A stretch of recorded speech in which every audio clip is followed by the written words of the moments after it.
Assalamualaikum warahmatullahi wabarakatuh. Perkenalkan, nama saya Febiana Yolanda Rahman dari kelas SD 18A4, Prodi PGSD, Fakultas FKIP Universitas Muhammadiyah Cirebon.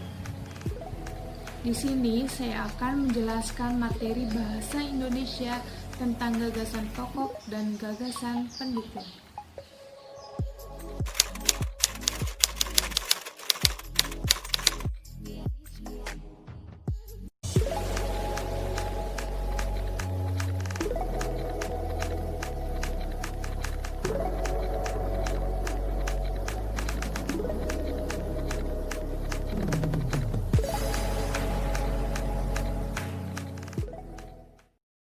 Ini saya akan menjelaskan materi bahasa Indonesia tentang gagasan pokok dan gagasan pendukung yang terdapat pada kelas 4, tema 1, subtema 2, pembelajaran 1, dengan tujuan siswa mampu mengidentifikasi gagasan pokok dan gagasan pendukung setiap paragraf dari teks.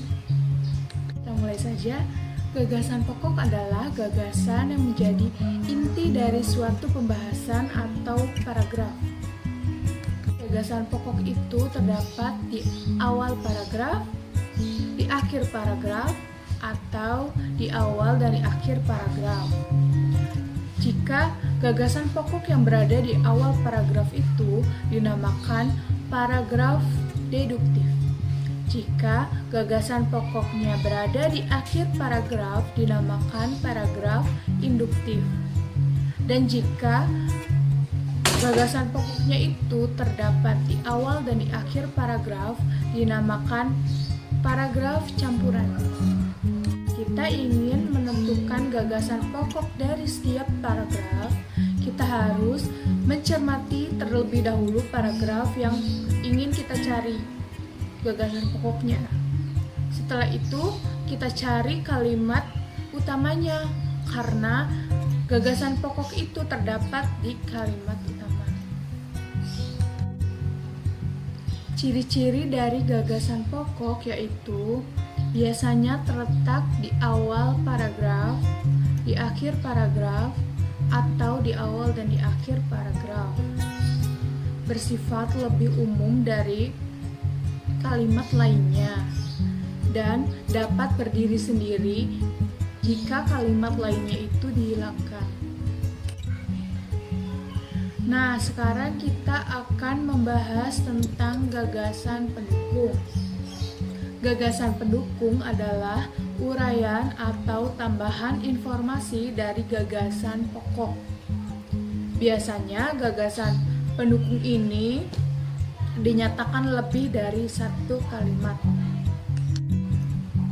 Ciri-ciri dari gagasan pendukung yaitu bersifat lebih khusus dari kalimat yang lainnya. Selanjutnya, biasanya berupa contoh, data, atau pernyataan-pernyataan. Dan gagasan pendukung ini tidak dapat berdiri sendiri. Jika gagasan pendukung ini berdiri sendiri, maka kalimatnya itu susah untuk dipahami. Menjelaskan tentang gagasan pokok dan gagasan pendukung, siswa diminta untuk membaca teks yang berjudul Bekerja Sama Dalam Keberagaman yang ada pada buku siswa halaman 75 sampai 76.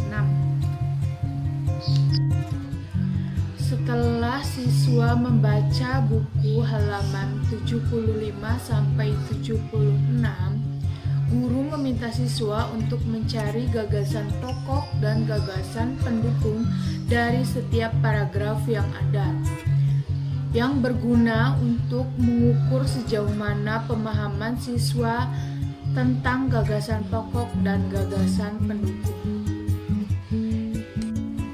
Atau bisa juga guru membuat media pembelajaran tentang gagasan pokok dan gagasan pendukung supaya siswanya itu aktif untuk mencari gagasan pokok dan gagasan pendukung.